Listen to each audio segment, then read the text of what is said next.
এখন আমরা মুসা ইব্রাহিমের স্কুল আসছি। এটা হলো স্কুলের দ্বিতীয় গেট। এই গেটটা এখনো পর্যন্ত খোলেনি। এই হয়েছে মুসা ইব্রাহিমের স্কুল।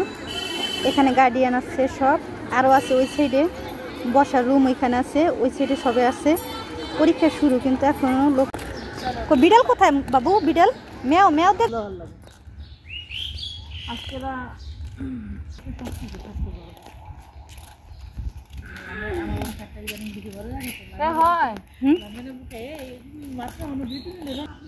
এটা স্কুলের একটা বাউন্ডারি।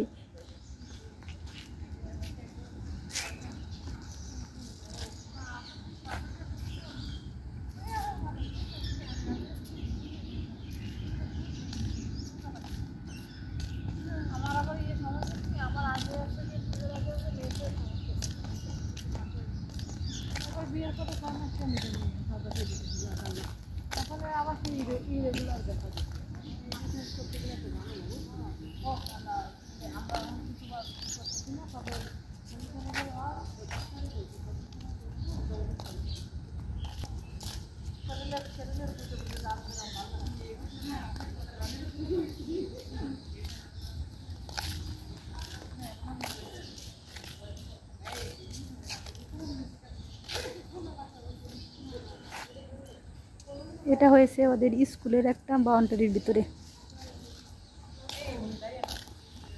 চলে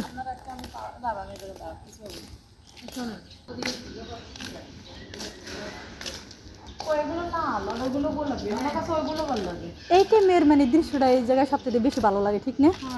সময়টা কিরকম একটু রোদ রোদ, সকাল সকাল।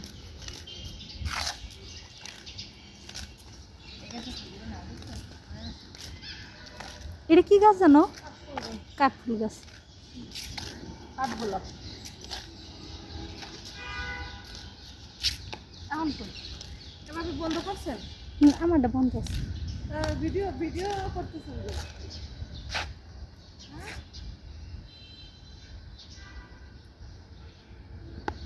এটা কি ফুল গাছ জানো? নাম জানি না। কি ফুল গাছ নাম জানি না। আমরা এত ভালো মানুষ, ফুলের নাম জানি না। দেখি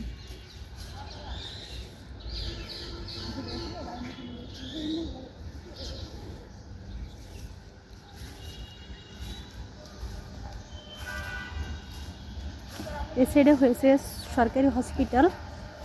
এই বাউন্ডারিটার ভেতরেই আমার বাচ্চার স্কুলটা।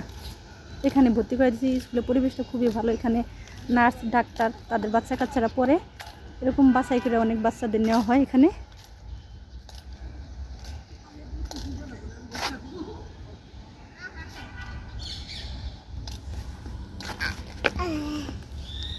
যাও জানটি কাছে যাও।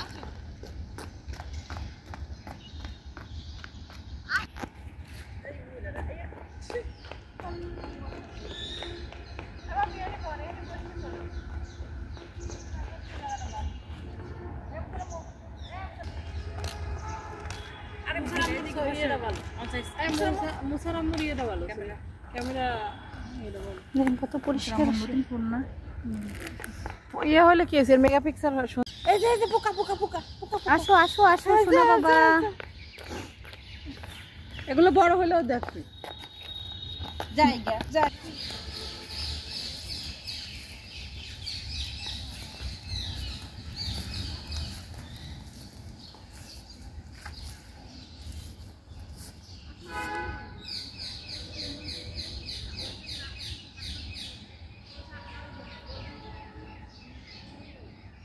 এই জায়গাটা অনেকটা এরিয়া নিয়ে।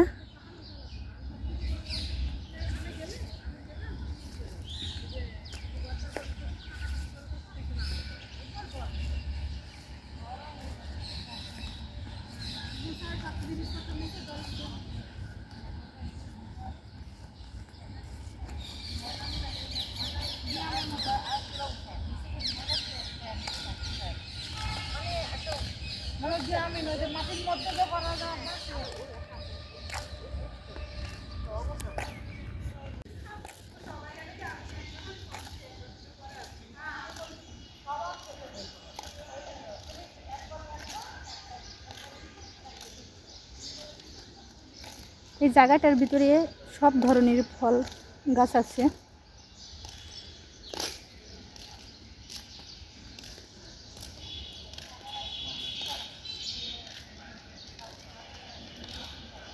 এখানে 12 মাসে আম হয়, গাছ আছে, সেই গাছে আমও হয়েছে। দূর থেকে দেখানো যাচ্ছে না। সুপারি গাছ, এখানে কাঠবাদাম গাছ, সব ধরনের ফল ফলাদের গাছ আছে এখানে।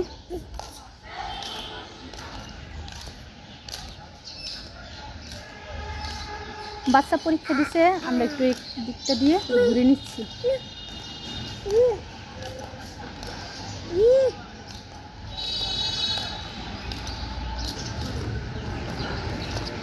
ছোট ছোট চালতা গাছ, এখানে খুবই পরিমাণে চালতা হয়েছে। এটা এক ধরনের একটা ফল গাছ, সম্ভবত জলপাই গাছ হবে এটা।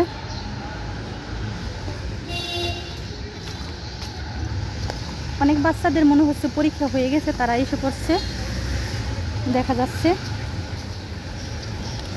ওরা সম্ভবত পেলেতে পড়ে।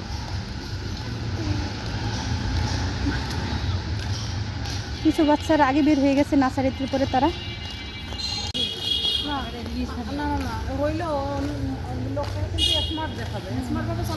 এখানে আমি কিছু ধনিয়া পাতা ধুয়ে নিয়েছি, এখন কেটে নেব ভর্তা করার জন্য।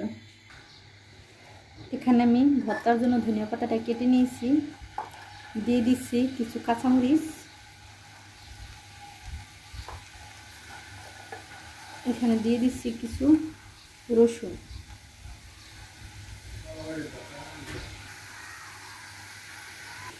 দিয়ে দিচ্ছি পরিমাণ মতো লবণ।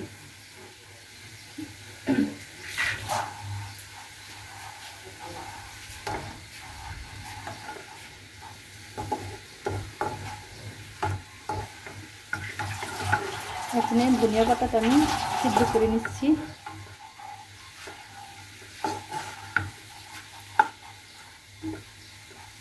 ঢাকনা দাও, ঢেকে আমি একটু কিছুক্ষণের জন্য সিদ্ধ করে নেব। ঢাকনা দিয়ে ঢেকে আমি কিছুক্ষণের জন্য আমি ঢেকে দেব সিদ্ধ করার জন্য। ঢাকনাটা আমি এখানে তুলে নেব। ধনিয়া পাতাটা আমার সিদ্ধ হয়ে গিয়েছে, এখানে পানিটা শুকিয়ে নেব যাতে কোনো পানি না থাকে। আজান দিচ্ছে, আজানের শব্দ শোনা যাচ্ছে।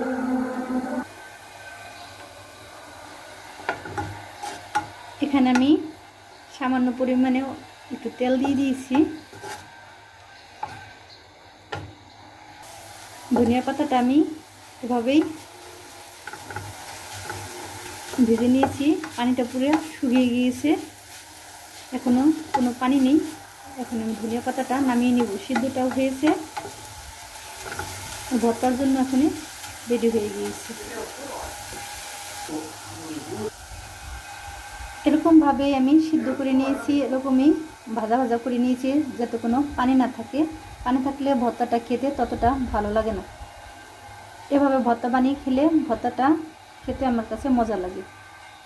অনেক রকম করে ভর্তা বানানো যায়, কাঁচা ধনিয়া পাতা দিয়েও ভর্তা বানানো যায়। ওই ভর্তাটা কীরকম যেন পাতলা পাতলা হয়, ওইটার টেস্টটাও অন্যরকম আর এটা টেস্টটা অন্যরকম, দুইটা আলাদা রকম, আলাদা আলাদা স্বাদ আসে ভর্তার। আমি সব টাইমে বানিয়ে এভাবেই খাই। ওইভাবে ভর্তাটা বানালে ভর্তাটা পানি পানি হয়ে যায়। ওইভাবে ভর্তাটা বানানো হলে ভর্তাটা কীরকম যেন একটা পানি পানি ভাব এসে পড়ে। এরকম করে ভর্তা বানালে ভর্তাটা আঠা আঠা হয়ে আসে, ভালো লাগে খেতে। ভর্তাটা আমি এখানে পাটায় বেটে নিব।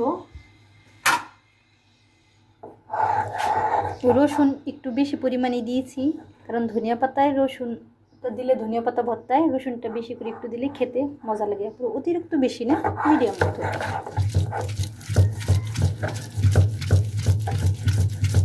ভর্তাটাকে আমি ভালোভাবে বেটে নিব।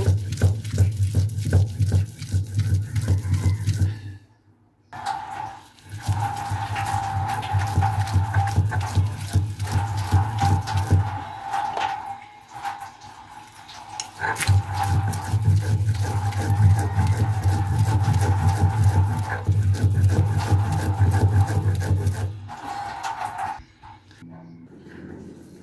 আমার ধনিয়া পাতাটা ভর্তা হয়ে গিয়েছে।